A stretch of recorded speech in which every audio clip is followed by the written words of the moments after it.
ओम नमो नारायण। वर्ण व्यवस्था के संबंध में ये कहा गया है कि भाष्यकार अथवा अन्य जितने भी आचार्य ये वर्ण व्यवस्था को एक सामाजिक व्यवस्था मानते हुए व्यवस्था शब्द का ही प्रयोग करते हैं।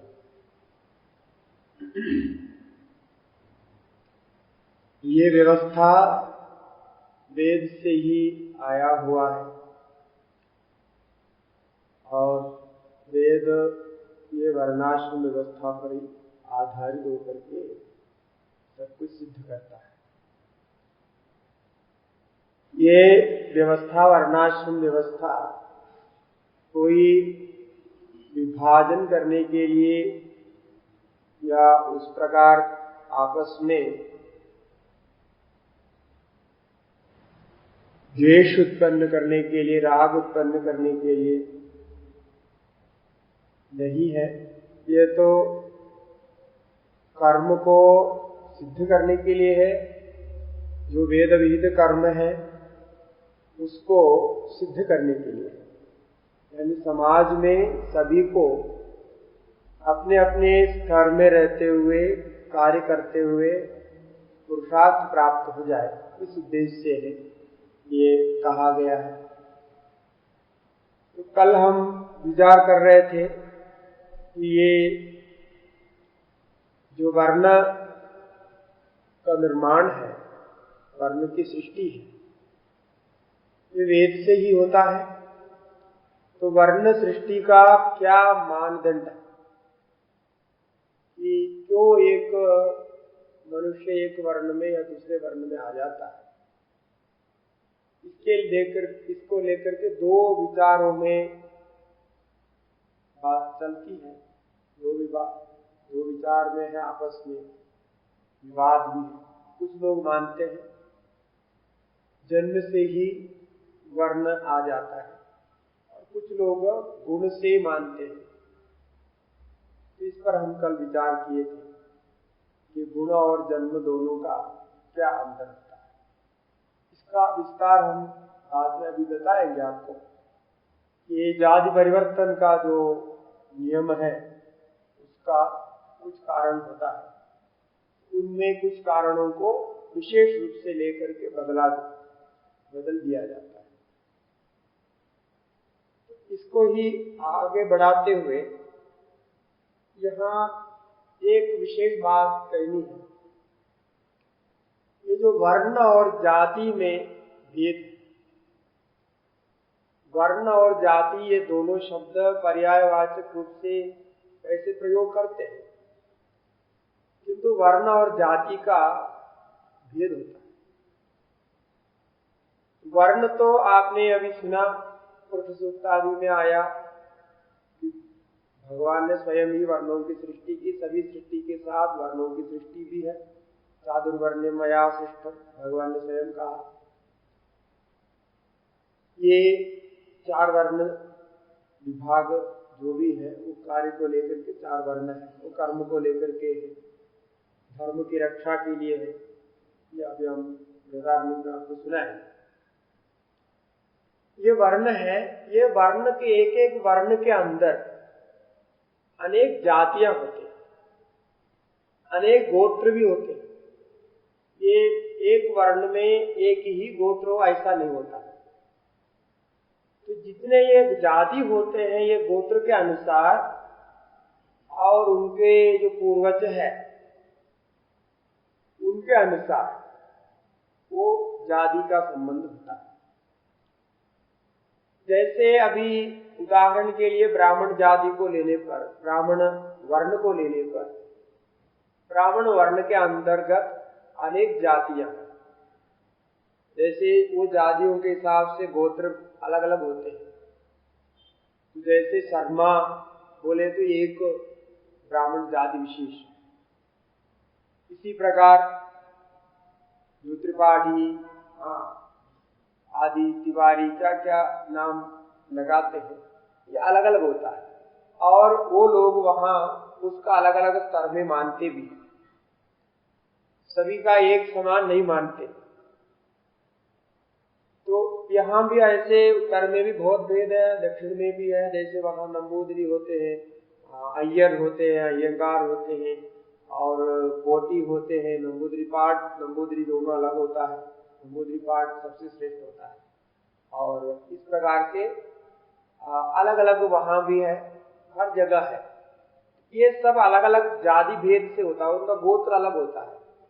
और जब विवाह करते हैं तो सप्त गोत्र का जो नियम है वो विवाह में वो देख करके करते हैं, स्वगोत्र में विवाह नहीं करते हैं। तो वो एक ही वर्ण में रहेंगे लेकिन स्वगोत्र में नहीं करते। तो ये है जाति। ये तो बिल्कुल आपके पैतृक संबंध से आपके पीछे जो टाइटल लगता है वो सब उसमें लगेगा और उस प्रकार से वो चलता है। और उसमें भी सभी ब्राह्मण जाति के होते हुए, ब्राह्मण वर्ण के होते हुए भी अलग अलग हो जाता है, उच्च नीच भाव वहां भी रहता है। कोई किसी का जो है विशेष मंदिर आदि में विशेष का कार्य होगा, कोई कर्मकांड में विशेष कार्य होता है। ये गोत्र संज्ञा से बहुत सारे कर्मकांड का विधान है मीमांसा शास्त्र में, वो अलग अलग गोत्र वाले ही कर सकते हैं। जैसे सत्र आदि है, सभी को नहीं है, वो वासिष्ठ गोत्र, काश्यप गोत्र इत्यादि गोत्र से अलग अलग कर्मों का विधान। इसका मतलब उसके अंतर्गत भी अलग अलग है। ऐसे ही क्षत्रियों में भी क्षत्रिय एक वर्ण होते हुए भी जाति अलग अलग होते हैं, वैश्य भी एक वर्ण होते हुए भी जाति अलग अलग होते हैं। कोई उनका कर्मों में भेद होता है, व्यापार क्रिया को लेकर के अलग अलग होते हैं, क्या कर्मों करते हैं, क्या क्रिया करते हैं, इस प्रकार से होता है। ऐसे ही चतुर्थ वर्ण में भी अंतर्गत अनेक जातियां। तो इसीलिए ये वर्ण और जाति को सबसे पहले मिलाना नहीं चाहिए। ये दोनों की प्रक्रिया और दोनों का कार्य अलग है। और ये जैसा हमने कहा गोत्र का नाम लेकर के कर्मों का विधान है, गृह सूत्र आदि में, धर्म सूत्र आदि में मिलता है, किंतु ये जाति के संबंध में, जाति सृष्टि के बारे में कोई वेद वाक्य नहीं मिलता। ऐसा कोई वाक्य नहीं है भगवान ने इन जातियों को ऐसा बनाया, ऐसा नहीं।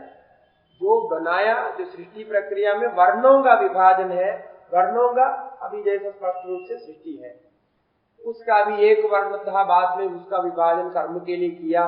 ये प्रसंग से ऐसे आता है, कर्म की रक्षा ही वहां कर्तव्य होता है।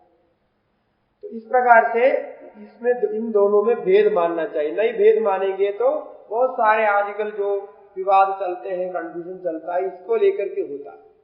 अब ये दोनों का तात्पर्य वो नहीं जानते, जाति संज्ञा जिसको होते, और ये सब गोत्र के अनुसार होने के कारण आपके हाथ में कुछ भी नहीं है, क्योंकि सृष्टि के आदि से लेकर के जो गोत्र परंपरा चल रही है उसको आप बदल नहीं सकते। आप उसको स्वीकार करो, उसका नाम रखो ना रखो, किंतु उसको बदला नहीं जाता।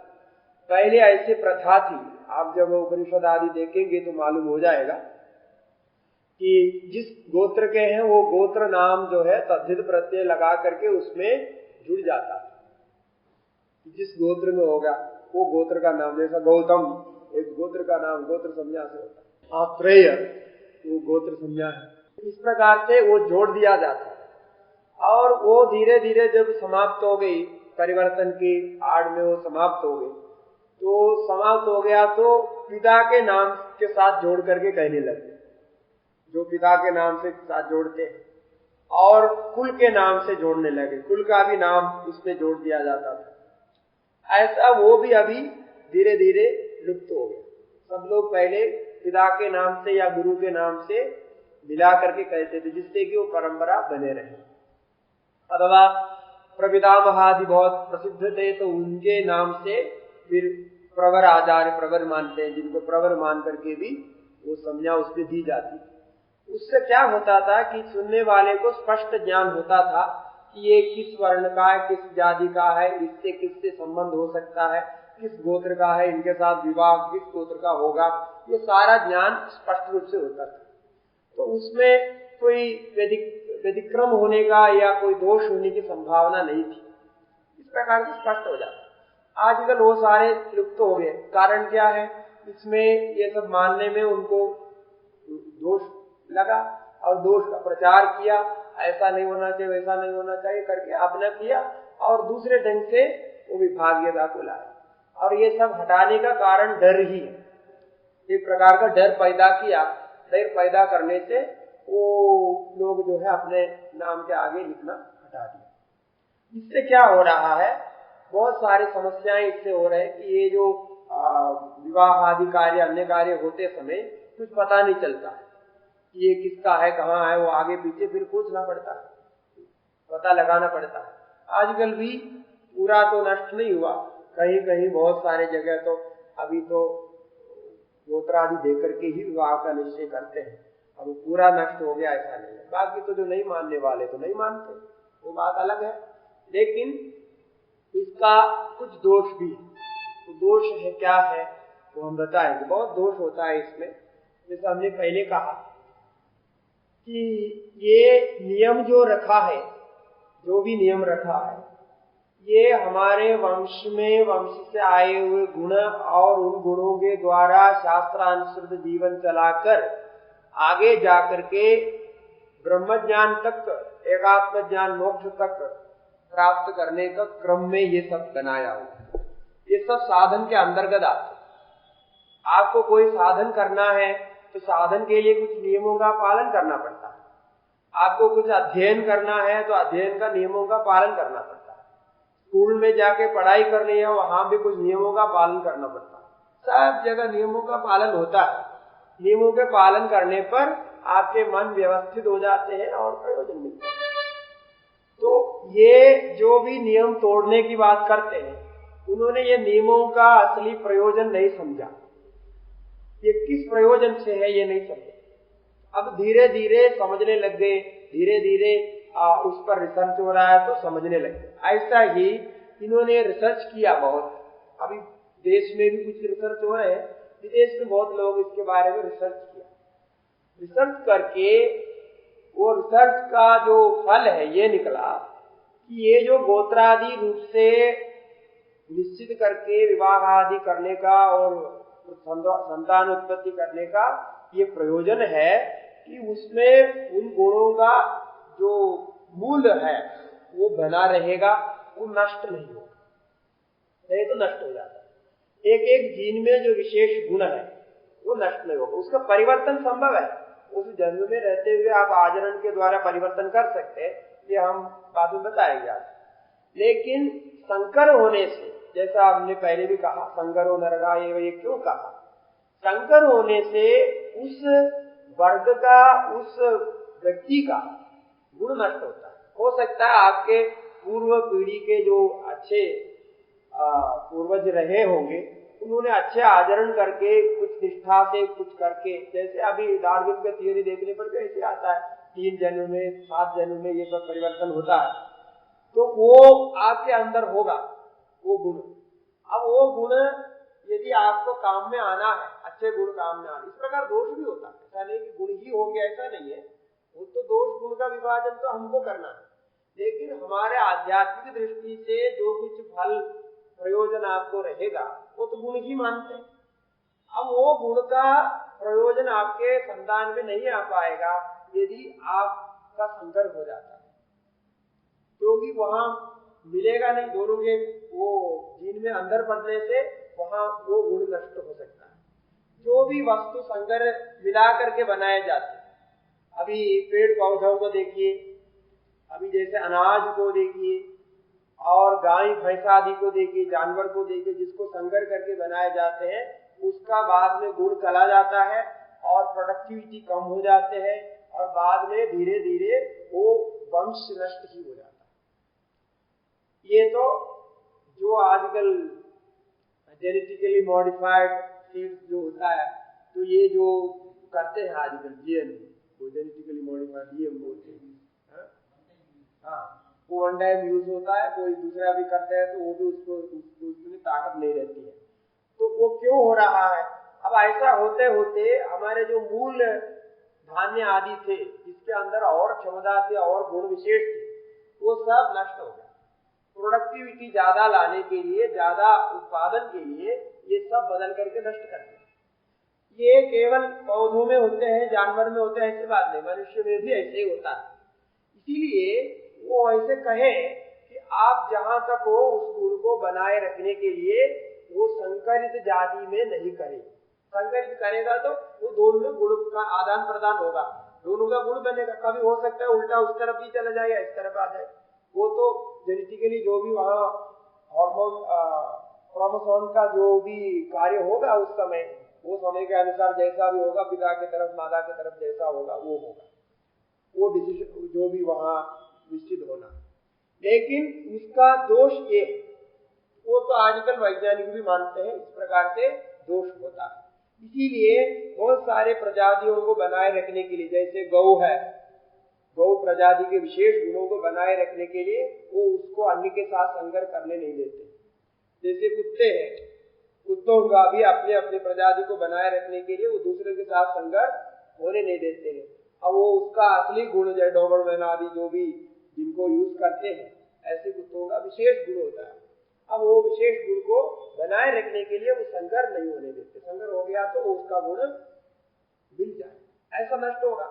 इसीलिए संघर्षो नरकायेव शास्त्र में कहा, संघर्ष नहीं करना चाहिए। इस पर मनुस्मृति में बहुत कुछ विस्तार से है, संघर्ष होने पर क्या क्या होता है और कहाँ हो सकता है कहाँ नहीं हो सकता है, इसका बहुत साइंटिफिकली उन्होंने रिसर्च किया। इसीलिए ये नियम रखा गया, किसी को कोई परेशान करने के लिए या इष्ट की रुकावट के लिए या आपको समाज में अलग करने के लिए, ऐसा कुछ भी नहीं है, ऐसा कुछ उद्देश्य है नहीं उसका। इसका एक उदाहरण देखिए, ये मनुष्यों में अभी आपने सुना होगा, अलग अलग घराने के होते हैं, जो भी उनका अपना जो है अलग अलग स्वरूप स्वभाव रहता है, उनका भी अपने अपने वंश में ही उत्पत्ति करने का नियम अभी भी पालन करते हैं। बहुत जगह वो दूसरे वर्ग के साथ, दूसरे इसके साथ नहीं मिलाते। उसका एक उदाहरण है, जैसे आपने देखा होगा, ये हमारे प्रेसिडेंट है, क्योंकि ये उदाहरण बोलने सबको समझ में आएगा कि सब जानते हो। प्रेसिडेंट के अंगरक्षक होते हैं। प्रेसिडेंट का अंगरक्षक आप देखा होगा, लंबे लंबे घोड़े के ऊपर उनके चारों तरफ चलते हैं, जब वो गाड़ी जाती है गाड़ी के साथ जाते हैं, फिर आते हैं, जो भी करते हैं वो राष्ट्रपति भवन में ही उनका काम होता है। जहाँ भी प्रेसिडेंट जाएंगे वहां वो जाते हैं। बॉडीगार्ड्स नहीं है, बॉडीगार्ड्स तो अलग होते हैं, ये उनके अंगरक्षक होते हैं, एक औपचारिक अंगरक्षक है। हाँ, वो अंगरक्षक है, वो मैंने जैसे राजा के अंगरक्षक होते उसी प्रकार वो अलग तो होता है। फौज का एक तो वो अलग होगा, ये उसके अंदर रहते हैं, ये अलग वेशभूषा पहनते हैं, फौजी का ड्रेस नहीं पहनते, इनका अलग वेशभूषा। वो अंगरक्षक के रूप में है। आप जब रिपब्लिक डे में ये सब देखेंगे, वो साथ में गाड़ी के साथ चलते हैं, फिर उनको छोड़ते हैं। अब ये जो आपको मालूम होगा नहीं होगा मालूम नहीं, ये जो जितने हैं अंगरक्षक अभी भी एक ही घराने से आते हैं, ये दूसरे लोगों को नहीं लेते। ये राजस्थान के एक राजपूत घराने हैं, वो राजपूत घराने से ही ये अंगरक्षक को सेलेक्ट करते हैं। क्यों? क्योंकि उनके एक विशेष गुण है, उनके शरीर का आकार और बाकी सब एक विशेष है, और विशेष होने से उनको उसी से लिया था। अभी हमारे भारत में इतना सब होने की बात मैं कह रहा हूँ, अभी भी ये व्यवस्था है। ये मुझे तब मालूम हुआ, एक घटना बीच में हुई थी कुछ साल पहले, तो उस समय मुझे ये मालूम कि ये इस प्रकार से होता है। वो दूसरे के साथ उनके विवाह आदि नहीं करते, वो भी अभी भी बनाए रखे हुए। ऐसा कई काम में अभी भी सरकार के ओर से भी, लोगों की ओर से भी कई विशेष कामों में विशेष घराने के विशेष, या उसमें शिल्पी हो, कलाकार हो, कोई भी हो, उनका घराना वो है करके देखते हैं। क्यों देखते हैं? यदि उसका कोई संबंध नहीं है, कोई भी कुछ बन सकता है, तो क्यों देखते हैं? देखते इसलिए है उनके अंदर वो विशेष गुण रहता है, और वो एक जन्म में सीख करके नहीं कर सकते। जैसे अभी हम कारपेंटर आदि को देखते हैं, ये कारपेंटरी सीख करके कारपेंटरी करने वाले का अलग होता है, बाकी जो फुल से कारपेंटर बना होगा उसका नाप, उसका जो काम और उसका जो फिनिशिंग, ये कुछ अलग ही रहता है। ये ये मानना पड़ेगा आपको, और बिना उस गुण को आप नहीं ले सकते। उनके परंपरा से ऐसे है तो आएगा। इसी प्रकार शिल्पी होंगे, इसी प्रकार गायक, कलाकार आदि, मैंने इसमें स्पष्ट दिखता है इसलिए बोल रहा। आजकल तो पहले राजा महाराजाओं के घराने में वैसा होता है, वो पुत्र जो है उनका गुण लाते थे, इस प्रकार होता है। इस प्रकार ब्राह्मणों में भी होता था, जो उनके वंशज ऐसा रहेंगे तो उस वंश में जन्म लेने पर उनको वेद पाठ करने में 1 वेद 2 वेद 3 वेद वो याद करते थे। आजकल का हो किसी को संभव नहीं। ये कारण होने से उसको उस प्रकार से बचाने की कोशिश की। इसीलिए शंकर के बारे में भी अभी रिसर्च चल रहा है, बहुत कुछ उसमें उन्होंने निकाला, और निकाल करके 1-2 पुस्तकें ऐसे निकली। उन्होंने स्पष्ट रूप से कह दिया कि दुनिया में कोई वंश को या कोई संस्कार को, कल्चर को बनाए रखने की कोई तरीका हो सकती है तो ये वर्ण व्यवस्था ही हो सकती है। ऐसा उन्होंने रिसर्च करके निकाला विदेश में। तो आश्रम धर्मास करके कुछ पुस्तकें निकले हैं, वो ऋषियों की परंपरा। अब ये जो परंपरा सृष्टि के आदि में जितने भी मनुष्य वर्ग है वो 7 ऋषियों के गोत्र में आते हैं। इसमें विश्वामित्र है, वासिष्ठ है, जमदग्नि है, भारद्वाज है, गौतम है, अत्रि है, कश्यप। ये 7 ऋषियों के गोत्र, सप्तर्षि गोत्र में। इसके बारे में विचार चल रहा है, रिसर्च चल रहा है, कैसे इनका होता है। तो सारे उसी के अंतर्गत है, उसके अंतर्गत आकर के धीरे धीरे गोत्र बदलते रहते। वो गोत्र बदलने का भी नियम ऐसा नहीं बदल सकते, उसका वो कैसा देखा जाता है, कितने में कैसे बदलता है, ये सारे देख करके गोत्र के नाम बदल करके वो दूसरे प्रवर आचार्यों को लेकर के भी गोत्र हो जाता है। इस प्रकार से होते हैं। और जिस गोत्र के आप होंगे उससे पूरा मतलब ये 7 ऋषि जो है, ये 7 ऋषि से ही जुड़े हुए हैं। सारे जो 4 वर्ण के जितने भी होंगे, जितने भी मनुष्य होंगे, सबके जन्म उसी से ही जुड़े। तो कर्म के अनुसार बाद में बदल करके। ठीक है, अब हम इस विषय पर ये वर्ण व्यवस्था के लिए हमने पहले आपको कहा था कि वेद हमको रक्षा करती है, तो वेद को हमें भी रक्षा करनी चाहिए। हमारे दायित्व बनता है कि वेद हमारे लिए सब कुछ व्यवस्थित दे रहा है, इसलिए वेद की भी रक्षा होनी चाहिए। अब वेद की रक्षा कैसे हो? वेद का मतलब होता है धर्म, वेदोक्त कर्मों की रक्षा। वेद में जो कुछ कार्य कहे गए उसकी रक्षा, उसकी रक्षा के लिए ये वर्ण व्यवस्था में जो कुछ दिया है, जो कुछ नियम बनाया है, वो सब उसी की रक्षा के लिए। ये आपको बृहदारण्यक उपनिषद से स्पष्ट मालूम होता है।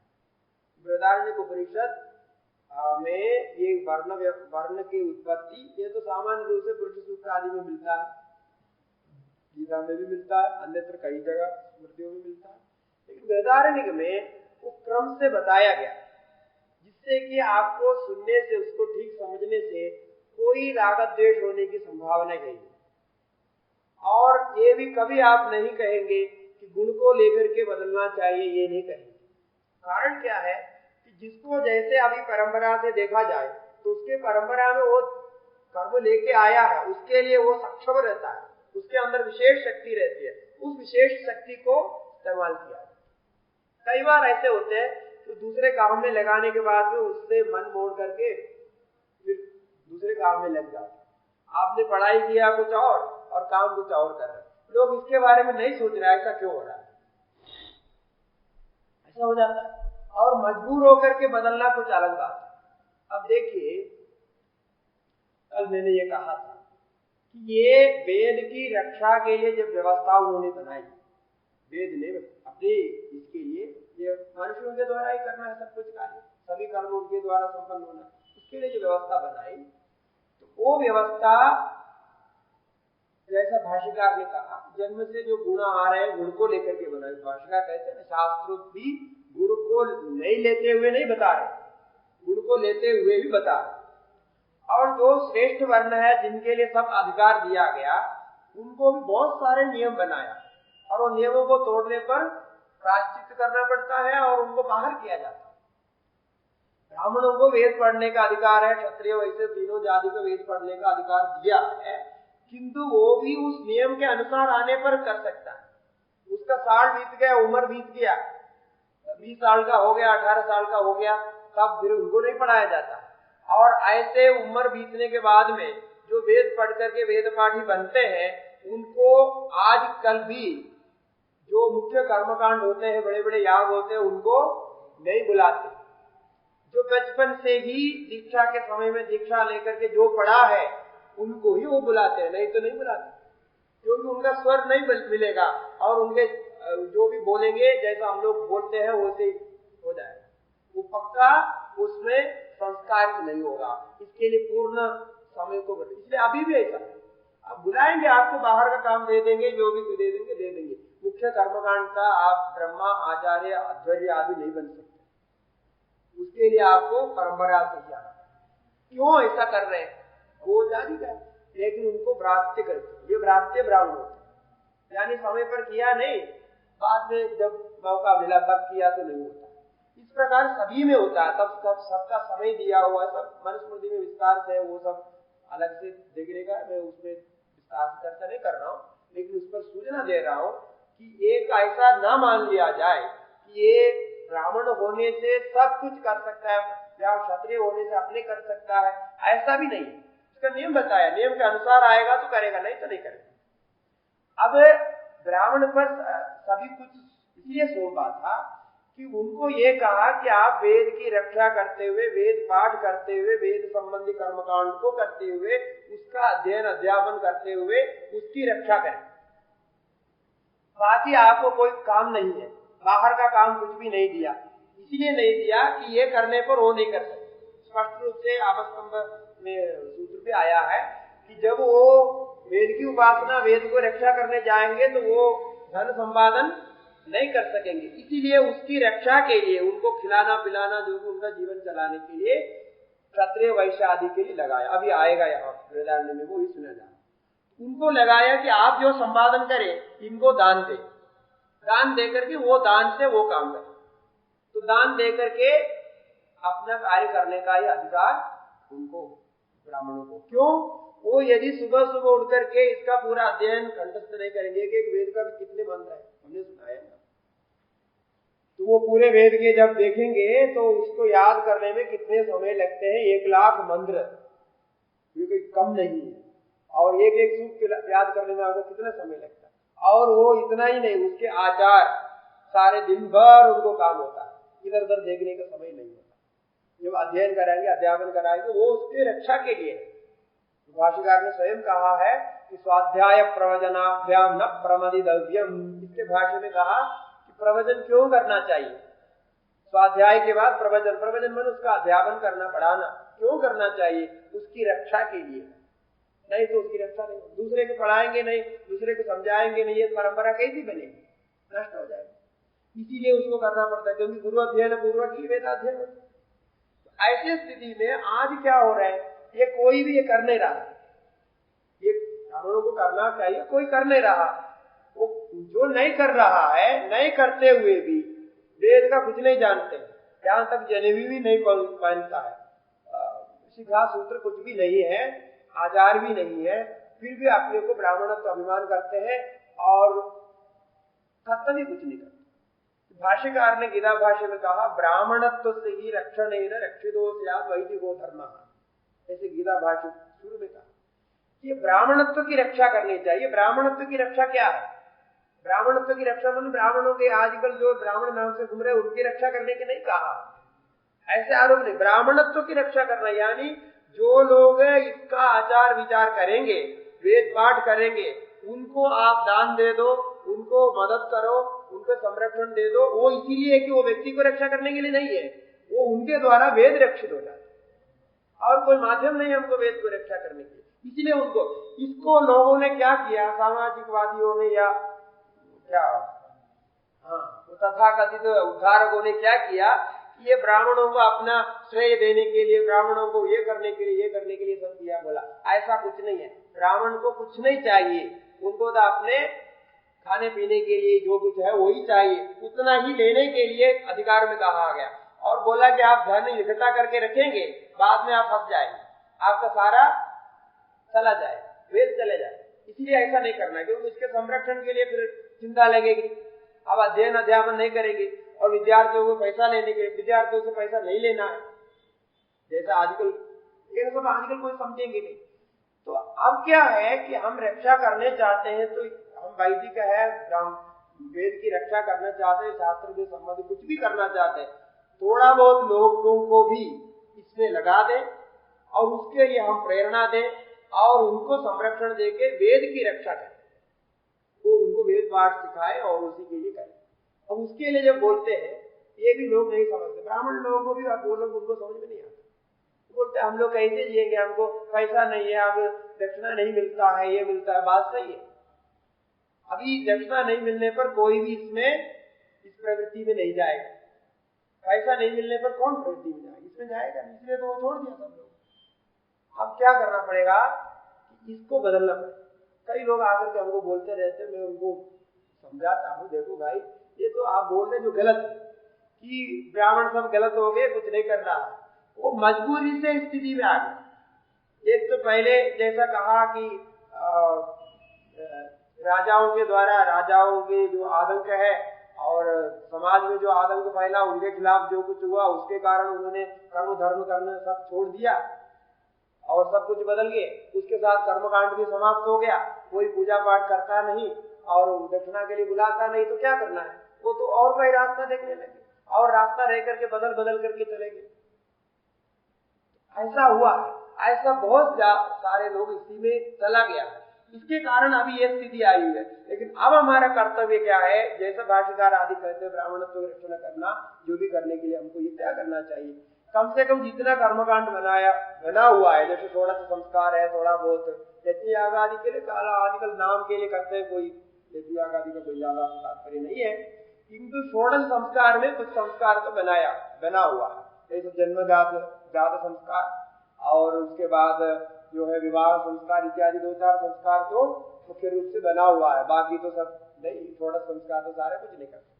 अभी इन संस्कारों में, इन कर्मकांडों में जो लोग आते हैं, उनको कम से कम दक्षिणा देके, उनको संरक्षण करके, जो लोग इसमें करते हैं कुछ पैसा उनको दिया जाए और उसमें प्रेरित किया जाए, इतने आप बनाए रखें।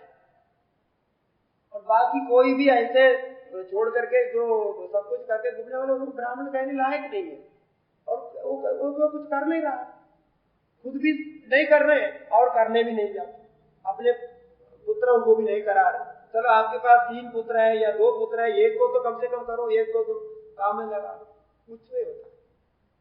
इस प्रकार से ये नष्ट हो रहा है। इसलिए मैं सबको अभी कहता हूँ, जो भी बात करते हैं उनको कहता हूँ, देखो भाई आप लोग शादी आदि में जो होता है, शादी क्या होता है, शादी कैसे है, शादी तो बहुत बड़ा एक उत्सव जैसा मनाते हैं, बहुत पैसा खर्च करते हैं, तो सब कुछ है, लेकिन शादी का मुख्य अंश क्या है, शादी बोले तो शादी का मुख्य अंश क्या है, उसमें जो साथ पहरा लेना, वो पहरे के साथ में यज्ञ जो करते हैं, जिसको लाजा होम बोला जाता है, ऐसे यज्ञ जो होम करके फिर जो भी कर्मकांड वहां करते हैं, वो सूत्र करना, ये मंगलसूत्र बनाना इत्यादि जो हुआ था, वो कर्मकांड की वहाँ शादी का मुख्य अंश है। 7 फेरे लेने से शादी पूरे हो जाते हैं, फिर जो अभ्यागत होते हैं वो उसमें समर्पण रूप से डालते, ये सब होता है, वो आशीर्वाद देते हैं, जो ये क्या बोलते हैं, अक्षर आदि डाल के आशीर्वाद देते हैं, ये उसका मुख्य अंश होता है। और ये कौन करता है, ये कोई ब्राह्मण करेगा, वो ब्राह्मण आएगा, बुलाएगा, वो करेगा, और उसके बिना तो होता नहीं, पूजा करने वाला तो कोई चाहिए, वो करेंगे तो तभी होगा, नहीं तो नहीं होगा। अभी भी जो भी नास्तिक बना होगा, कुछ भी बना होगा, शादी में तो किसी भी प्रकार इसको बुलाते और ये कराते, तो क्यों कराते हैं, डरता है यदि वो नहीं आएगा, नहीं करेंगे तो क्या हो जाएगा, आगे जाके अनर्थ हो जाएगा, कुछ हो जाएगा, ये डर है। अब ये डर कहाँ से आया, ये उसके संस्कार में, उसके जो है अबोध मन में, सबकॉन्शियस माइंड में पड़ा हुआ, कोई भी हो वो है, ये न के प्रकार है ना, ये करना चाहिए, ऐसा वो रखा। अब बहुत घमंड से, विमान से या कुछ विकारित होने की स्थिति में नहीं करते हैं तो बात अलग है, लेकिन सामान्य रूप से करते हैं। तो अब क्या है, ऐसे ऐसे जो कर्मकांड है जो आवश्यक है समाज के लिए, उसके बिना समाज नहीं चल सकता है, उसमें कम से कम जो लोग आ रहे हैं, यदि उनको आप ठीक से दक्षिणा और सम्मान जैसा शास्त्र विधान किया उस प्रकार यदि देंगे, तो कम से कम उसी को आश्रित लेकर के उसी के आश्रय में बाकी लोग भी उसमें जुड़ जाएंगे। एक पिता अपने पुत्र को उसी में लगाएगा, नहीं तो नहीं लगाएगा। अब लगाने के बाद में फंसता है का नहीं, कुछ नहीं खाने पीने को मिलता। पहले तो राजा लोग इतने कराते थे, बड़े बड़े लोग इतने कराते थे, तो कुछ न कुछ उनको होता था, धन संपत्ति सब कुछ नहीं होता। अब शादी में जितना पैसा आप खर्च करते हैं उसका 1% रखें। अभी जैसे बाजा बूजा के लिए कितने हजारों रुपये आप देते हैं, खाने पीने के लिए बर्बाद कितना पैसा बर्बाद करते हैं, खाने पीने के लिए कुछ को बनाते हैं, कुछ लोग खाते हैं, कुछ नहीं खाते, बाकी फेंक दिया जाता है, क्या क्या करते हैं। केवल पंडाल बनाने के लिए लाखों रुपया खर्च करते। ये सब शादी का अंग नहीं है। बड़ा पंडाल बने ये कोई शादी का अंग नहीं है। बाजा बूजा में इतने पैसा खर्च करे, हल्ला उल्ला करे, ये अभी इसका अंग नहीं है। और जितना आडंबर सोना चांदी वो ये गाड़ी गुड़ी जो भी आप लगा देते हैं, ये कोई शादी का मुख्य अंग नहीं है। इससे शादी, इसी को शादी नहीं कहती। शादी तो जो हो रहे वो विवाह कर्म जो है वो है, विवाह सूक्त बोल करके वो होता है, हाँ वो होता है। अब उसमें आप इतना % यदि देंगे, अभी 1 करोड़ रुपया आप खर्च कर रहे हैं शादी में समझ, तो उसका 1% देंगे तो कम से कम 1%, 1.5%, 2% कुछ भी सकते। इतना यदि पंडित को, अगर पंडित मुख्य कर्म तो वही कर रहा है, उसके बिना चलेगा नहीं, उसको उतना यदि दक्षिणा देंगे तो आप सोच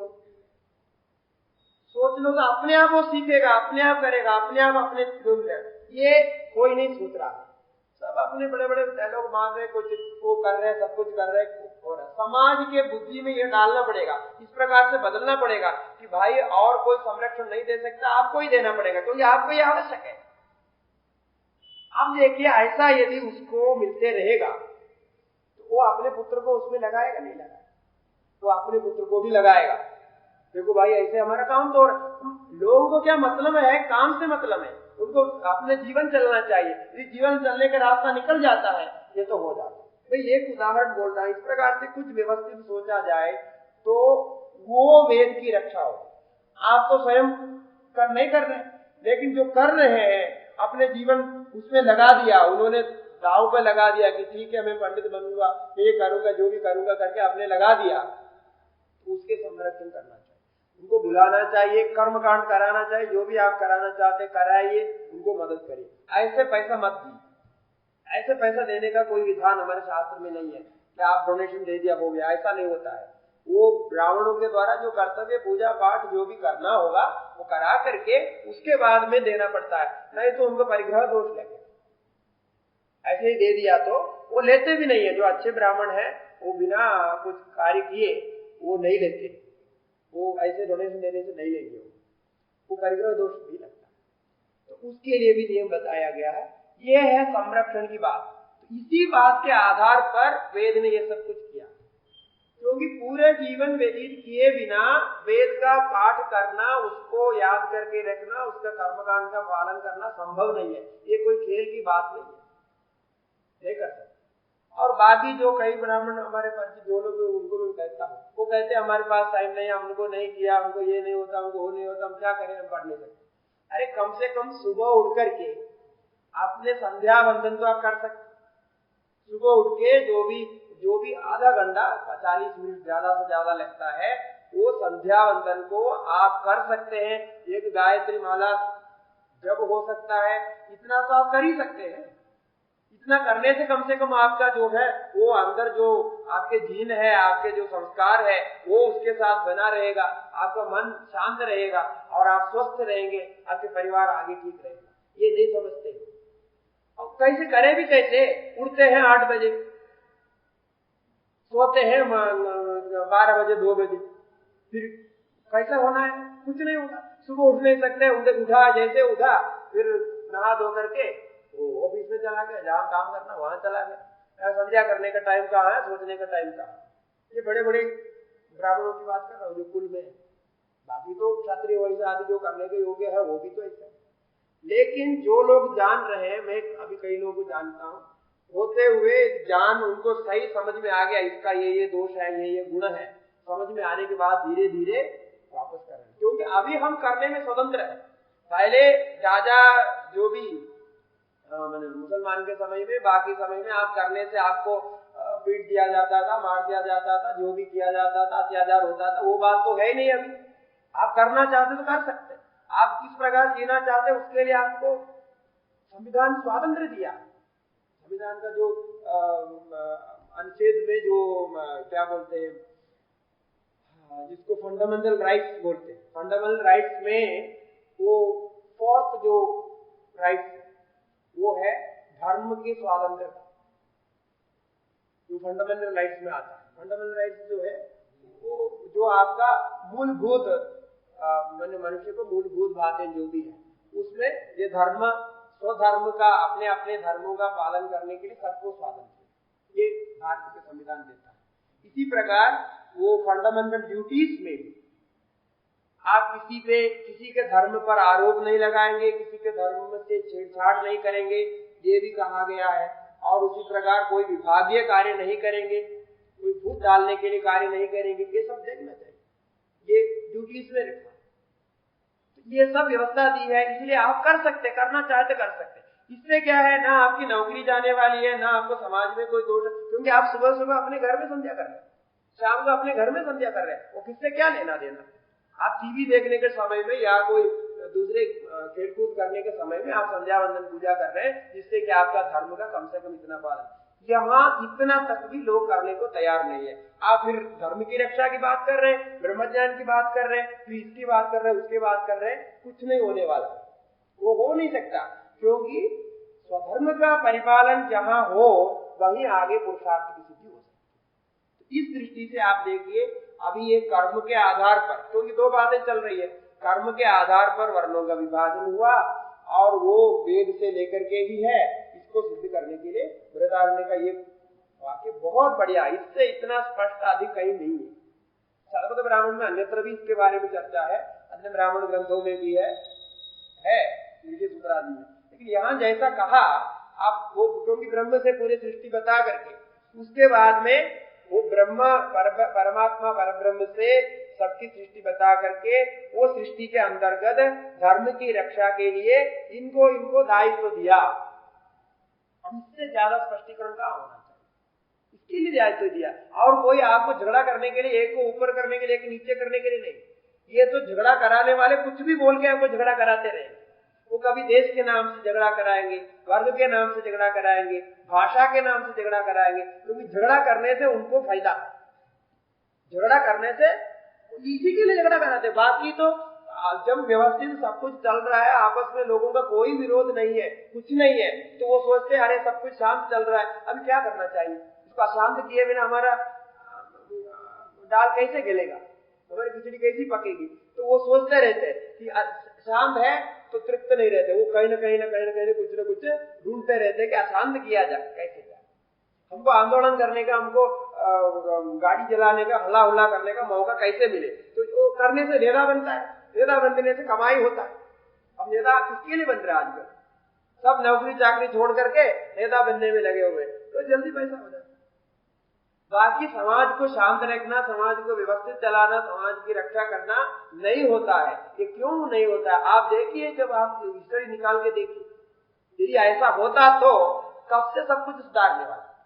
सुधारक है, एक दो निकलते हैं कभी, वो तो ना के बराबर होता है, उनका काम का भी दूसरे लोग को मना कर देते। ये डालते हैं वेद में, इसका कोई आरोप मत लगाइए, और न शास्त्र में लगाइए, न आचार्यों में लगाइए। जो लोग उसको सही ढंग से समझे हैं, उन्होंने वो व्यवस्था दी, वेद की व्यवस्था है, आप उसको क्या कर सकते। नहीं तो आप बोलिए हम वेद को नहीं मानते, हमारे वेद को नहीं मानते, सनातन धर्म को नहीं मानते, हमारा कोई धर्म नहीं है, ये तो उनके लिए कुछ नहीं, आप कुछ भी करो, मनमानी करो, जो आपको भोगना भोगो, हम उनको पकड़ करके थोड़ी कर रहे हैं। जो धार्मिक अपने को मानते हैं उनके लिए सारी बातें, बाकी का तो छोड़ दो। अब वो पागल हो गया तो हम क्या कर सकते हैं, वो मानते नहीं तो हम कैसे करेंगे, नहीं होता। ये वाक्य देखिए बृहदारण्यक उपनिषद में प्रथम अध्याय चतुर्थ ब्राह्मण है, उसमें 11वां मंत्र में ये होता है। 10वां मंत्र प्रसिद्ध है, जो ब्रह्मा जी अकेला थे, ब्रह्मा जी ने अपने को ही तदात्मानमेव अवेद अहम ब्रह्मास्मीति तस्मात् तत्सर्वम् अभवत्, ये वाक्य जहां आता है उसके बाद वाला वाक्य। ये वाक्य जो यहाँ जो ब्रह्म है, ये ब्रह्म सोपाधिक है अव्याकृत अवस्था में, क्योंकि वो अपने को जाना है, ऐसा वहां भाष्य आदि में सिद्ध किया, बहुत लंबा भाष्य है। उसके बाद वाला वाक्य आता है, अब ये तो कर्म तो हो गया, ये ज्ञान की बात हो गई। वो ज्ञान की बात में अभी जब देवता अधिकरण में जो बात विचार किए, भाष्यकार ने जिस श्रुति को उद्धरण दिया वो वहां यो यो देवानां प्रत्यबुध्यदा स एव तदभवत् तथा ऋषीणां तथा मनुष्याणां, ये वाक्य भी वही। ज्ञान के लिए ये व्यवस्था है, जो जिस प्रकार से भी इस आत्मा को जानता है वो उसी में रहेगा, उससे आगे उनको कुछ नहीं है, उनको कोई अलग अलग कुछ नहीं है। जो ऋषि हो मनुष्य हो कोई भी हो, वहां मनुष्याणाम करके सामान्य लिया, ये ध्यान रखें, क्योंकि ये कर्म व्यवस्था नहीं है। इसलिए भाष्यकार स्पष्ट रूप से कहते हैं कि ये कर्म व्यवस्था में ये वर्ण विभाग है, जहां तक कर्म की गति है, आप संन्यास होने तक कर्म की गति है, यदि उस प्रकार से कहा जाए, नहीं तो ज्ञान होने के पहले तक कर्म की गति है, कर्म और विद्या की गति है, वहां तक ये सब कुछ देखा जाता है। ज्ञान में ये नहीं देखा जाता, ये स्पष्ट रूप से अभी कहेंगे, और भाष्यकार का वचन बहुत सारे देंगे, क्योंकि ये पूरा पक्का करना जरूरी है। जरूरी इसलिए है कि इसको लेकर के बहुत सारे आशंकाएं, बहुत सारे प्रश्न हमारे शास्त्र पर भी, आचार्यों पर भी आता है, और उसको कैसा भी बदलने के लिए बदल करके लाना, क्योंकि है सबके पास ग्रंथ प्राप्त है, सब लोग पढ़ सकते हैं, आप इसको कैसे दूसरे प्रकार से बोल सकते? जो शब्द है तो उसको समझने का प्रयास करना चाहिए। उसको समझने के लिए हमारे शास्त्र में जो षट्लिंग बताए, उपक्रमोपसंहाराभ्यासो अपूर्वदा फलम उपवत् अथवा, हाँ, तो ये जो षट्लिंग है, इसको लेकर के निर्णय करना पड़ता है। विवाद करके छोड़ने से फायदा नहीं, क्योंकि विवाद करके आपने छोड़ दिया, विवाद में रख दिया, तो लोग जो है बिगड़ जाएंगे, लोग कुछ कर नहीं पाएंगे कि ये करना सही है कि वो करना सही है, कि ऐसा करना सही है वैसा करना, पूरा संशय में रख दिया। तो संशय में समाज को रखना बड़ा पाप है, बड़ा कलंक है। तो संशयात्मा विनश्यति, इसलिए कहा संशय का मतलब हमारी ऐसी संज्ञा नहीं, ऐसे संशय को भगवान ने संशय नहीं कहा। वहां संशय क्या है कि धर्म क्या है, अधर्म क्या है, सही क्या है, गलत क्या है, ये संशय है, क्योंकि अर्जुन को वही संशय हुआ था, स्वधर्म क्या है। तो स्वधर्म में संशय हो गया तो समाज नष्ट हो जाएगा, इसलिए ऐसा संशय रखने के लिए नहीं कहा, उसका निर्णय होना चाहिए, विचार करके निर्णय होना चाहिए। आपने नहीं पढ़ा तो जो पढ़े हैं उससे विचार करें, आप नहीं जानते, जो जानते हैं उससे विचार करें। विचार किए बिना केवल किताब पढ़ के आप कुछ नहीं समझ सकते। इसीलिए ये देखिए, इसी का आधार पर आपको स्पष्ट हो जाएगा कि ज्ञान के विषय में तो स्पष्ट कह दिया, जैसे ऋषि हो, मनुष्य हो या देवता हो, कोई भी हो, वहां अपने को यदि आत्म रूप से जानता है तो अहम ब्रह्मास्मि स्थिति में पहुंच जाता है, उनके लिए कुछ नहीं। ये हो गया, ये बातें हो गई, अभी वो तो आप विस्तार से जानते, वहां नहीं जानते। और जो इस प्रकार नहीं जानता है उनको निंदा भी की, जो अन्याम देवताम उपास्ते अन्यो हम अस्मीति न सवेता पशुरेव सदेवानाम, ये भी वाक्य यही है। ठीक है, अब उसके बाद की बात है। उसके बाद क्या है कि ये तो हो गया ज्ञान वैराग्य की स्थिति में, वैराग्य ज्ञान हो गया तो ऐसा। अब क्या है कि सृष्टि करके कर्म जो बनाया वो कर्म की व्यवस्था करनी, धर्म की व्यवस्था करनी, किसके लिए बोलते? अविद्यावान के लिए। जो अविद्यावान है, अज्ञानी है, वो विषयों को चाहता है, वो विषयों पर आसक्ति है उनकी, जैसे स्वर्ग आदि जो भी वस्तु है, पुत्र मित्र आदि सबको प्राप्त करना चाहता है, ऐसे अविद्यावान। तो अविद्यावान देवादि कर्म कुर्यात्, भाष्यकार का वचन है। पूरे भाष्य देखने से बहुत लंबा है, तो वो तो उसका अवसर नहीं है यहाँ, तो संक्षेप में कह रहा हूं कि भाष्यकार ये अवतरण देते हैं। अविद्यावान को क्या करना चाहिए? देवादि कार्य करना चाहिए, देवताओं के लिए वशेम देवहितम यदायु, ये कहा कि हमारे पूरी आयु उसी के लिए चला जाए। कुर्वन्नेवेह कर्माणि जिजीविषेच्छदगुं समाः एवं त्वयि नान्यथोस्ति न कर्म लिप्यते नरे, इसी के लिए कहा। आपको कुर्वन्नेवेह कर्माणि जिजीविषेच्छदगुं समाः, अब अविद्यावान है, आप इन विषयों को चाहते हैं, आपको ब्रह्मज्ञान नहीं चाहिए। ब्रह्मज्ञान चाहिए तो पहले बोल दिया, उनको कैसा हो नहीं चाहिए, अभी ये विषय चाहिए। ऐसे स्थिति में अविद्यावान है, अविद्यावान को देवाधिकारी करना चाहिए। देवाधिकारी कैसे होगा? देवाधिकारी तो कर्म में आश्रित है, कर्म तो वेद में आश्रित है, वेद कर्म दोनों मिलाकर के ही हम धर्म कहते हैं। और ये धर्म किस व्यवस्था से प्रवृत्त होता है? तो भाष्यकार का वहां वचन है, तत्र कर्म कर्तव्ये, कर्म करना है ये निश्चित होने पर। क्योंकि आपको पैसा, जैसे अभी ब्राह्मणों की बात का, उनको पैसा चाहिए, पैसा चाहिए तो उन्होंने क्या किया, जहां पैसा मिल रहा है वहां चला गया, बाकी तो पीछे का कुछ नहीं देखा कि हमारी क्या कुल परंपरा क्या है, हम क्या जन्म है क्या, कुछ नहीं देखा। पैसा वहां मिल रहा है तो वहां चला, कोई इधर जाता है कोई उधर जाता है, सब कुछ करता है। तो अभी कर्म कर्तव्य हो गया, क्यों? अविद्यावान है, अविद्यावान के पास राग है, तो राग से वो विषय चाहते हैं, विषय चाहने से कर्म कर्तव्य है, कर्म का विधान करना चाहिए, तो अव्यवस्थित हो जाएगा, मनमाना करेगा, मनमाना करेगा तो किसी को कुछ प्राप्त नहीं होगा। ऐसे कोई पैसा कमा करके रखा है, उसका चोरी का डर है, या सरकार को आजकल चोरी का डर से ज्यादा सरकार को टैक्स देने का डर होता है। कहाँ कहाँ गोलमाल कर सकते, हम कहाँ टैक्स बचा सकते, कहाँ कैसे कर सकते, ये देखिए अद्भुत आश्चर्य है कि बड़े बड़े बुद्धिमान भी, जो सबसे अच्छे पढ़े लिखे मानते हैं सब लोग, ऐसे लोग भी ऐसे कर रहे हैं, वो सबका ध्वजिया उड़ा रहे हैं। न वो संविधान को मान रहे, न कानून को मान रहे, न पुलिस को मान रहे, जबकि वो बड़े बड़े जानकार है, उसके कानून के जानकार है, राजनीति के जानकार है, अपने को देश प्रेमी घोषित करते हैं, सब कुछ करते हैं, कि सारे नाटक रह जाते हैं। जब आसक्ति आ जाती है, किसी धन के आदि के प्रति आसक्ति आ जाती है, आप कुछ नहीं देखते, उसी को टूट पड़ते हैं। और दुनिया को उल्लू बनाने के लिए आप पढ़ा लिखा हुआ दिखाते हैं अपने को। मैं बोलता हूँ सच में ऐसा, दुनिया को उल्लू बनाने के लिए पढ़ा लिखा हुआ है। वो एजुकेटेड शिष्ट कैसे हो सकते हैं जो अपने को छुपा करके पीछे चोरी कर रहा है और सामने जो है सफेद कपड़ा पहन करके घूम रहा है? कैसे हो सकता है? तो हो नहीं सकता। तो ये कर्म की आसक्ति इतनी होती है, धन की आसक्ति इतनी तेज होती है कि आप कभी सभी धार्मिक कार्य को छोड़ देते। जैसे ब्राह्मणों ने अपने धार्मिक कार्य छोड़ दिया, वो उन्होंने सोचा समाज कुछ भी चले जाए हमें क्या फर्क पड़ेगा, कुछ नहीं होने वाला है। उनका दायित्व तो था समाज की रक्षा करना। कल मैंने बताया समाज बिगड़ जाता है तो शास्त्र ने कहा दो के कारण बिगड़ जाता है, एक तो ब्राह्मण अपने कर्तव्य छोड़ देता है और साधु अपने कर्तव्य छोड़ देता है, तो समाज का नष्ट होना, भ्रष्ट होना निश्चित है। ऐसा कहा। तो वो उन्होंने चिंता नहीं की, हमारे पीछे परिवार वाले आएंगे क्या करेंगे, चिंता नहीं की। वेद का क्या होगा, चिंता नहीं। क्या व्यवस्था की, समाज में व्यवस्था कैसी होगी, चिंता नहीं है। हमें तो धन चाहिए, हमें नौकरी मिल जाए, हमें व्यवसाय करेंगे, कुछ भी करेंगे।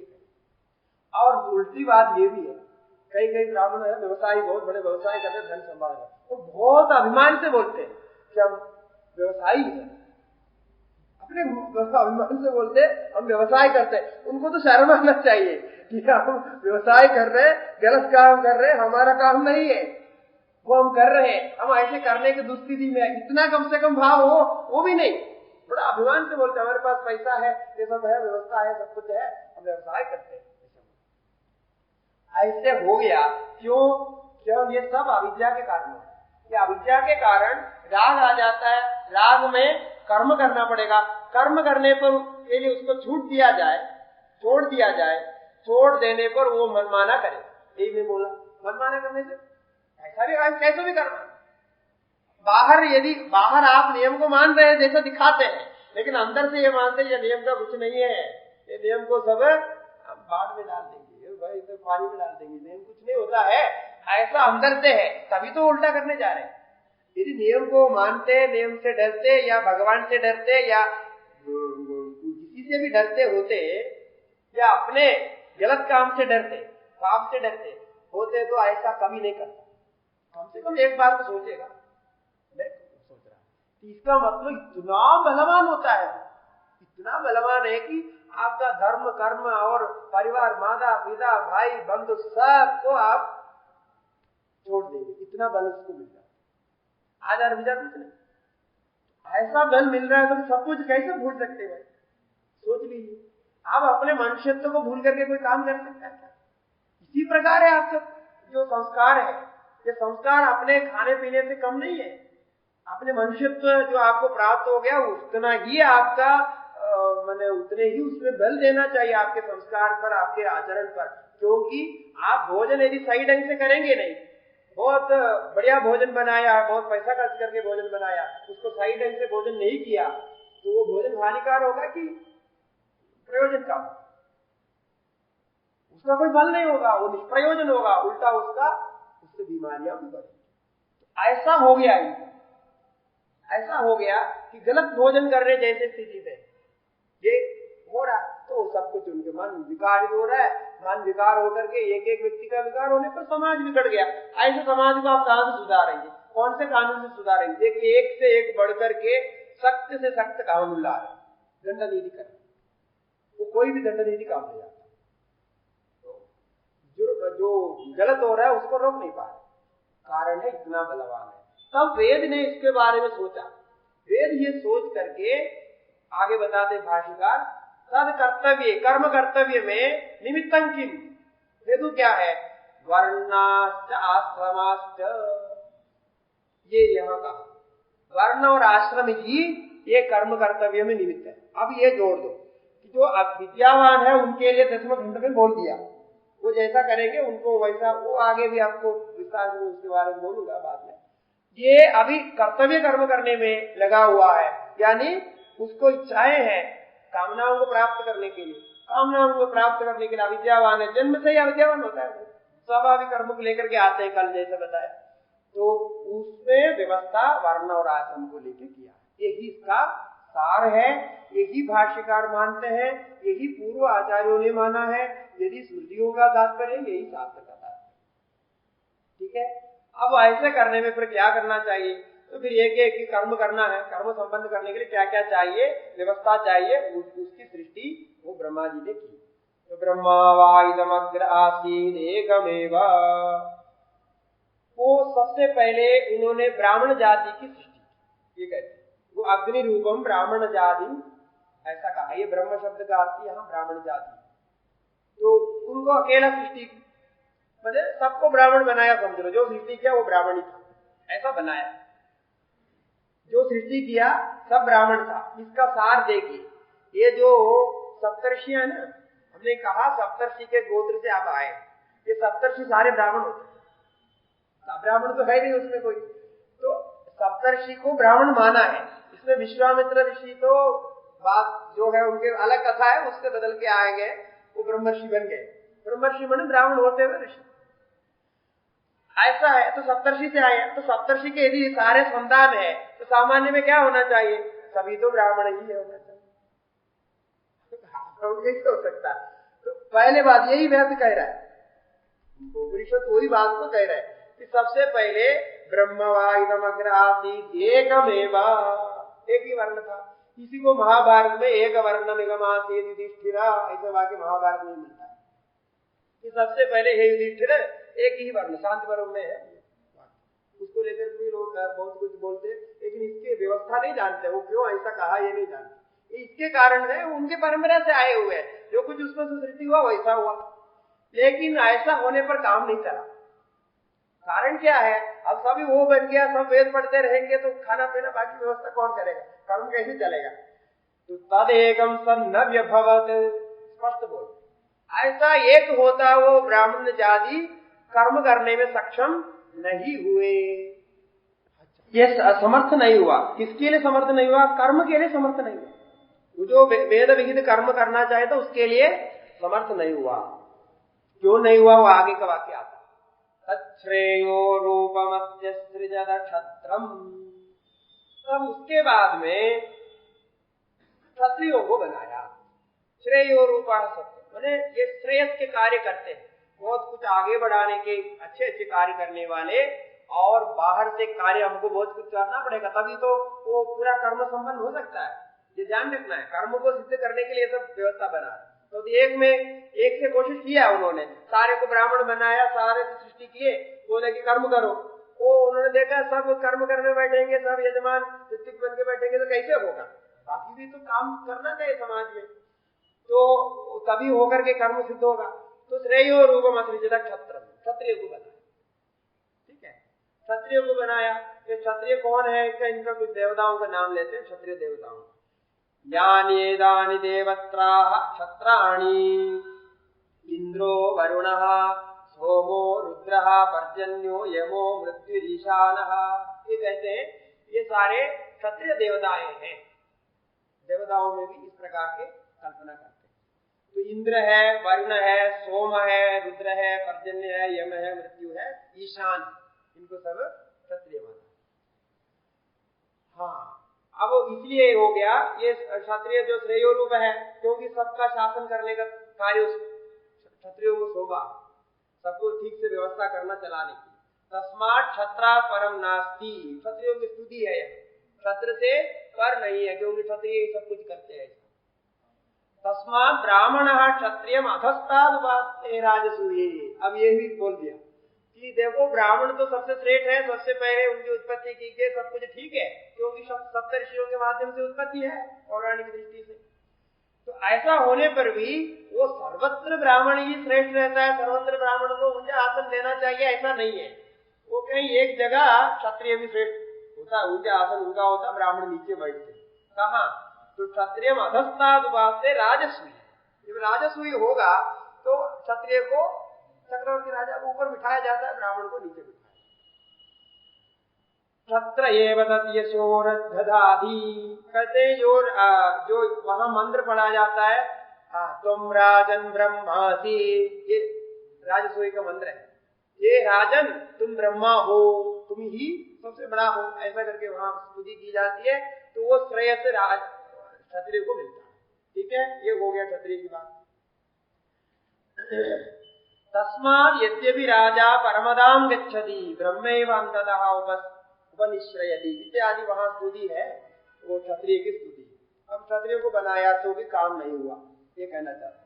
स नैव व्यभवत् विश्वम असृजत, तो वो क्षत्रिय बनाया तब भी कर्म को पूरा करने में समर्थ नहीं हुए, कर्म पूरा नहीं हो पाया। फिर वैश्य को बनाया, क्योंकि ये वैश्य को इसलिए बनाया कि कर्म करने के लिए जो जो सामग्री चाहिए, धान्य आदि सब, वो तो बनाने वाला चाहिए, तैयार करना चाहिए। धन चाहिए, धन व्यवसाय आदि करके धन एकत्रित करना पड़ेगा। वो गाय चाहिए, तो किसी गोरक्ष वाणिज्य ये सब करेंगे, वो करके सब तैयार करके माल लाएगा, तभी तो जाकर के ब्राह्मण ऐसी करेंगे। तो वेद पाठ करते रहने से ये कैसा होगा, उससे तो होगा नहीं। बाकी भी चाहिए और उसकी रक्षा भी चाहिए। जैसे अभी देखिए, राज्य, कोई भी राज्य के विकास चाहिए तो राज्य की रक्षा चाहिए, तो राज्य चारों तरफ से सुरक्षित हो, कहीं कोई छेद ना हो जिससे माल निकल जाए, ऐसा ना हो, सुरक्षित हो, तभी तो आप एकत्रित कर पाएंगे, तभी तो धन रख पाएंगे, तभी तो लोग सुरक्षित रह पाएंगे। धन एकत्रित करने पर भी यदि सुरक्षा नहीं है तो अशांत रहता है, तो वो राज्य का विकास नहीं हो सकता। इसलिए तो इतने बड़े फौज को लगाते हैं सभी, जितने राज्य विकास करना चाहते हैं, फौज का बहुत ताकत रखते हैं, तभी जाकर के होता है। यदि आपके पास सैन्य नहीं है, सैन्य शक्ति नहीं है, तो आगे आप कुछ कर नहीं सकते। इसीलिए क्षत्रियों को बनाया। क्षत्रियों को बनाने के बाद में फिर समाज की रक्षा के लिए वैश्य जाति को बनाया, तब भी कर्म संपन्न नहीं हुआ। तो वैश्य जाति में कौन कौन देवता है उनका नाम ले दिया कि बोला कि यानी देवानी देवजातानि गणशः आख्यायन्ते। गणशः माने ये ग्रुप में रहते हैं, इतने ग्रुप देवता है। जैसे वसवः ये ग्रुप है इनका, रुद्राः एकादश है, आदित्याः ये भी एक ग्रुप है, इनके एक वर्ग होता है। विश्वे देवाः बहुत होते हैं, वर्गः ये 47 होते हैं। इनके भी ये जो वैश्य जाति के होते हैं। तो भाष्यकार यहाँ कहते हैं, ये श्रुति क्यों यहाँ इनको अलग अलग ग्रुप बनाने की बात कहते हैं, बोलते ये जो वैश्य जाति के जितने व्यवसाय आदि करते हैं ना, उनको एक वर्ग बन करके, ग्रुप बन करके व्यवसाय करना चाहिए, उसमें वो कामयाब हो जाता है, उसमें जल्दी कामयाबी प्राप्त होती है। इसलिए आजकल भी जो पार्टनर्स होते हैं ना, बड़े बड़े जो व्यवसाय करते हैं, पार्टनर मिलते हैं, पार्टनर मिलकर के व्यवसाय करते हैं, तो बहुत पुरानी बात है, भाष्यकार इसको वहां उद्धृत करते हैं। इसीलिए यहाँ गणशः आख्यायन ने कहा, वैसे जो है गणशः रहते हैं, एक एक वर्ग में रहते हैं, वो मिल करके काम करते हैं, फिर बहुत कुछ संबंध करते हैं, बहुत करोड़ रुपया जो भी बनाना होगा, सामान बनाना हो, सब कुछ बना देते। इतना होने पर भी न व्यभवत, इतना होने पर भी समर्थ नहीं हुए, कार्य नहीं हो पाया पूरा। अभी और कार्य है, वहां अन्य अन्य सेवा कार्य भी होना है, ये सब तैयार करके देने के भी कार्य है, खेती में तैयार करके देना।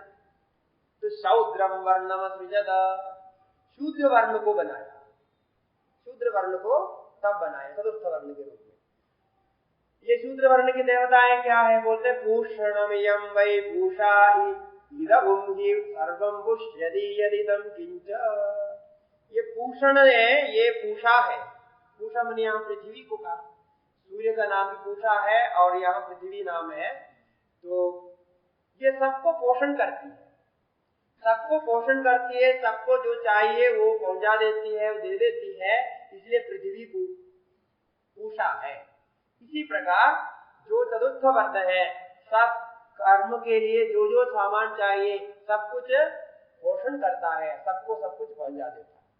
तो ये वैश्य के साथ मिलकर के, क्षत्रिय के साथ मिलकर के, ब्राह्मण के साथ मिलकर के यज्ञ में भागीदारी करते हैं, ऐसा होता है, उनको यज्ञ से बाहर नहीं है। इसलिए जो चतुर्थ वर्ण होते हैं, ये चतुर्थ वर्ण वेद विधान के अंतर्गत होने से ये चतुर्थ वर्ण का अपना धर्म का आचरण करके जो आगे का कार्य करते रहेगा कर्म के विषय में, तो उसको वो स्वधर्म पालन हो जाने के कारण फिर उत्तरोत्तर वर्ण को प्राप्त करेंगे। ये आपको बाद में जाति परिवर्तन में मिलता होगा।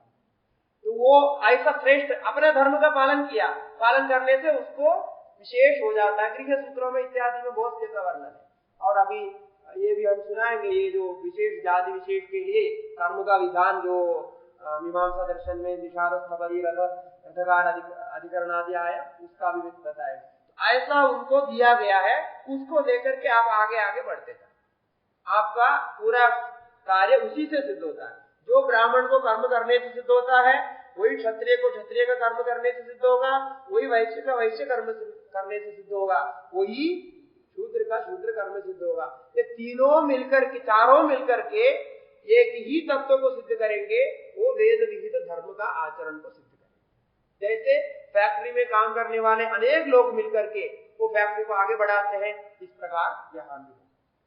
अब इतने से भी पूरा नहीं हुआ, बोला कि चार वर्ण को आपने बनाया, कोई नियम कानून नहीं बनाया, व्यवस्था नहीं बनाई, तो व्यवस्था नहीं बनाने से कैसे होगा, कैसे चलेगा? इनकी संरक्षण नहीं हो, इनका संरक्षण नहीं होगा, और संरक्षण नहीं होगा तो ये रास्ते से भटक जाएंगे और पुरुषार्थहीन होकर के नष्ट हो जाएंगे। इसीलिए सनैव व्यभवत, वो भी समर्थ नहीं हुए। तो क्या किया फिर? तच्छ्रेयो रूपमत्य सृजत धर्म, फिर सबसे श्रेष्ठ धर्म की व्यवस्था बनाई। यानी धर्म माने वो आचरण करने का नियम है, जो धर्म का पालन, विधान, जो विधि और प्रतिषेध दोनों प्रकार से वेद की व्यवस्था की। इस प्रकार से अब देखिए, तदेद क्षत्रस्य क्षत्रम धर्मः। अब ये धर्म का परिपालन, कानून, दंड नीति कराना किसका दायित्व में दिया? क्षत्रियों के हाथ में दिया। बोला आप जो है, यदि ब्राह्मण का धर्म नहीं करते हैं, उनको भी दंड का विधान। अब दंड नीति में देखिए, वो यदि धर्म का पालन नहीं करते, इधर का उधर करते, सबसे ज्यादा दंड माने उनको दिया जाता है। वो आदर से देंगे, वैसे दंड तो दिया जाता है। और इसी प्रकार क्षत्रिय का भी, इसी प्रकार वैश्य का भी, इसी प्रकार शूद्र का, चारों का। और सबसे कम दंड विधान है चतुर्थ वर्ण के। उसके लिए कारण है क्योंकि उनके ज्ञान की व्यवस्था के अनुसार सबसे कम दंड विधान होता है। बाकी उत्तरोत्तर जाति के लिए अधिक दंड विधान है। तो दंड विधान की भी बात है। दंड विधान के बाद बिना यहाँ चलता नहीं, कोई व्यवस्था नहीं चली। कोई भी गलत करेगा तो उसको दंड का विधान करना पड़ता है। दंड का विधान आप रखेंगे तभी जाकर के डरेगा। अभी जैसा हमने बोला, सब जो है गलत काम कर रहा है, बड़े बड़े जानकार पढ़े लिखे होते हुए गलत काम कर रहा है। जो पढ़े लिखे होते हुए, अच्छे जानकार होते हुए गलत काम करेगा तो उसको सबसे अधिक दंड देना चाहिए। और जो जानकार नहीं है, कम पढ़ा लिखा हुआ है, या उन्हें उसके सबके आगे पीछे की जानकारी नहीं है, तो उसको कम दंड देना चाहिए। सबको एक समान दंड नहीं होना चाहिए। ऐसा दंड विधान हमारे पास है संविधान, एक समान दंड, एक समान नहीं होना चाहिए। वो उसके बुद्धि चातुर्य आदि को देखना चाहिए। कोई छोटा एक गलत काम कर देता है, दूसरा में आकर के किसी को पिटाई कर दिया, वो हो गया, अब उसको भी वही दंड मिलेगा जो बहुत समय सोच समझ करके प्लान करके सारा षड्यंत्र रच करके एक किसी को मारता है, तो उसमें इसमें अंतर होना चाहिए। अब कोई शराब पी करके दूसरे में मार दिया तो वो अलग होता और इसका अलग होना चाहिए, ऐसा नहीं दिया है। ये सबका एक बंडा, सब हत्यारा तो सब हत्यारा ही होंगे, चोर है तो सब चोरी हो जाए, ऐसा होना नहीं चाहिए। पहले के दंड विधान में ऐसी व्यवस्था थी, महाभारत में ऐसी कथा थी। अब इसको समाप्त करते हैं। तो ये इस प्रकार से धर्म को बनाया, तो धर्म में ही सब शक्ति रखी। इसका मतलब ये चारों का नियंत्रण धर्म करेगा, धर्म से ही आगे कुछ करने जो कुछ करना है। इसीलिए बोलते हैं धर्मं वा वदन्त गुण सत्यम वददीति तदेतद्येतदुभयं भवति। ये धर्म को ही सत्य कहते हैं, सत्य को ही धर्म कहते हैं, यही शास्त्रार्थ है। क्योंकि धर्म करने वाले को, धार्मिक कार्य में लगे हुए लोगों को सत्यवान कहते हैं। यही दोनों एक हो जाते हैं। तदेतद् ब्रह्म क्षत्रं विशूद्रः तदग्निनेव देवेषु ब्रह्मा भवत् ब्राह्मणो मनुष्येषु क्षत्रियेण क्षत्रियो वैश्येन वैश्यः शूद्रेण शूद्रः तस्माद् अग्नावेव देवेषु लोकमिच्छन्ते। ब्राह्मणे मनुष्येषु वेदाभ्यां विरूपाभ्यां ब्रह्म अभवत्। इस प्रकार से कर्म करने के उद्देश्य से भाष्यकार ने जैसा पहले कहा, ये चार वर्गों को बनाया और बनाने के बाद में पूरा वो धर्म में आश्रित कर दिया। और धर्म का संचालन माने जो नीति है, न्याय करने का, संचालन करने का दायित्व क्षत्रिय को दिया, तो क्षत्रिय राजा हो गए। इसलिए क्षत्रिय जिसको जैसा करना चाहते हैं वो दंड नीति बना दी गई है। जो हमारे नीति शास्त्र ग्रंथों में है, पुराणों में, स्मृतियों में, मनुस्मृति में, तो पूरे एक अध्याय लंबा चौड़ा उसी के विषय में है, कौन व्यक्ति को क्या दंड देना चाहिए, सारे शास्त्र में लिखित होता है। ये तो संक्षेप रूप में रहते हैं वेद में, इसका विस्तार पूरा आपको धर्मशास्त्रों में मिलेगा। इस प्रकार से व्यवस्था करके कर्म को बनाया। इसका स्पष्टीकरण क्या है कि कर्म के लिए ये व्यवस्था है, कर्म की दृष्टि से धर्म की रक्षा करने की व्यवस्था है। वो व्यवस्था के अनुसार ही कर्म संपन्न हो सकता है, तभी आप आगे बढ़ सकते हैं। अब हम आगे कक्षा में ये विचार करेंगे कि यहाँ परिवर्तन कैसे होगा, कि एक यदि कोई इसका पालन नहीं करेगा तो उसमें जाएगा, तो उसका क्या क्या होगा, उस पर विचार करेंगे। इसके बारे में जो अवस्थंबादी में बोला उसके बाद विचार करेंगे, और उसको समझने के बाद, उसके समझने से आपको स्पष्टीकरण हो जाएगा कि किस प्रकार बदला है, कौन कौन बदला है, कैसे बदल सकते हैं। और ये जाति और वर्ण में अंतर, जाति तो नहीं बदल सकते, ये बात ध्यान रखो, जाति तो किसी प्रकार जाति नहीं बदल सकती। वर्ण का परिवर्तन देखा गया है, शास्त्रों में भी देखा गया है, वर्ण परिवर्तन है। उस परिवर्तन के अनुसार राजाओं ने अलग अलग वर्ण का नाम भी दे दिया। कभी संकर वर्ण बहुत सारे होते हैं, तो उसका भी हम उदाहरण देंगे। तो ये सब वैदिक युग से चलता आ रहा है, लोग जानते नहीं, ये बात अलग है। लोग तो अभी आरोप करते हैं क्योंकि जानते नहीं, उनके पीछे का जानकारी नहीं है, लेकिन ये सबसे चलता आ रहा है, अभी भी उसको माने। और ज्ञान को इससे सबसे बाहर रखा, वो भी बताएंगे। ज्ञान तो इससे सब अलग है, ये जो व्यवस्था है इसके लिए कर्म संबंधी व्यवस्था है, भाष्यकार स्पष्ट रूप से कहते हैं, और ये उससे अलग है। क्योंकि संन्यास्त होने के बाद में वो सब कुछ चला जाता है, ज्ञान होने के बाद में भी सब कुछ चला जाता है। जितने ज्ञानी लोग हुए, किसी को पूछो आप कौन से वर्ण के हैं, कौन से इसमें है, वो अपने वर्ण धर्म को लेके बोलना नहीं चाहते हैं और नहीं बोलते भी, उसके ऊपर कुछ नहीं बोलते हो सब आप अपनी अपनी व्यवस्था के अनुसार करो। आप शादी के लिए बात करेंगे तो बोलेंगे आप शादी तो इस प्रकार ही करना, वो पक्का बता देंगे। इसका मतलब उसको तोड़ेंगे नहीं, क्योंकि क्या बोलते हैं, लोगों का संग्रह का यह अर्थ होता है लोगों को जिस मार्ग में सही चलाना चाहिए ऐसा चलाने को ही लोग संग्रह करते।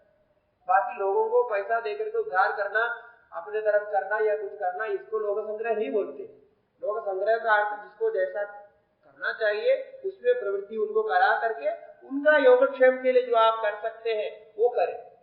तो वही भगवान ने कहा योगक्षेमो महामि, हमें योगक्षेम करता हो और उनकी रक्षा करता हो।